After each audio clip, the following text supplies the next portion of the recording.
করতেছি পাতলা খিচুড়ি। কার কার খেতে মনে চাচ্ছে চলে আসেন, নয়তো কমেন্টে জানিয়ে দেন।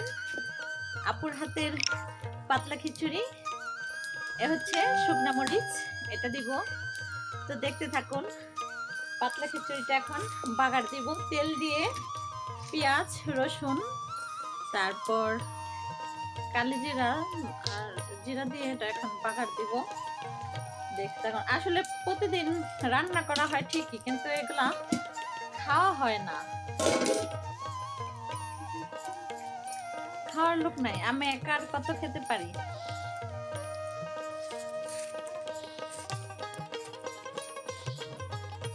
এটা ছিল কালকে বেগুনের তেল, বেগুন ভাজছিলাম, সেটার অনেকটা তেল রয়েছে, এটা দিয়ে এখন ই করব। এখন এই শুকনো মরিচটা দিয়ে দিব। এটা না দিলেও চলে, দিলে ঝাল হবে, বাচ্চা যদি আবার না খেতে পারে ভাবতেছি। হ্যাঁ মা বলো। আচ্ছা এটা এমনি দিয়ে দিই, তাহলে ভাঙবো না নাকি ভেঙে দিব? এমনি দিয়ে দিলাম, ভাঙলাম না। হ্যাঁ তারপর দিয়ে দিব, এটা হচ্ছে জিরা, একটু জিরা দিয়ে দিলাম। এটা হচ্ছে কালি জিরা, এই কালি জিরাটাও দিয়ে দিলাম। তারপরে দিব এই পেঁয়াজ আর রসুন।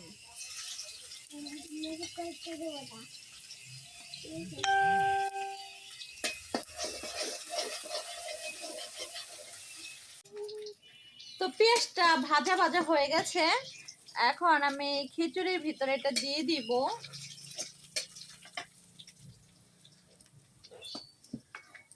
এই তো এখন এটা খিচুড়িতে দিয়ে দিব।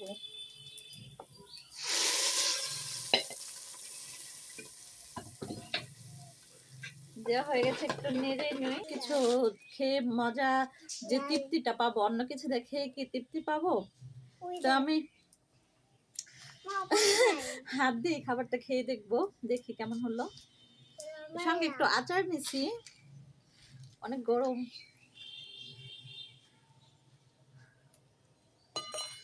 দেখতেই পারছেন ধোয়া উঠতেছে। তো পেঁয়াজটা ভাজা ভাজা হয়ে গেছে, এখন আমি খিচুড়ির ভিতরে এটা দিয়ে দিব।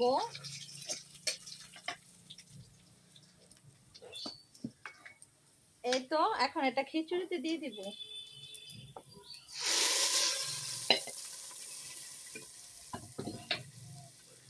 দেওয়া হয়ে গেছে, একটু নেড়ে নিই, তারপর আবার একটু চলে দিই।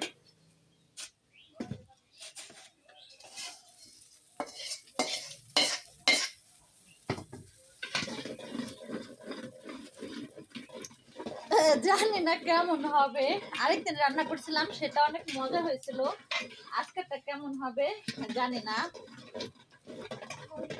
আমি তো লবণও দেখি নাই, বলতে পারবো না লবণ ঠিক আছে কিনা, দেখি।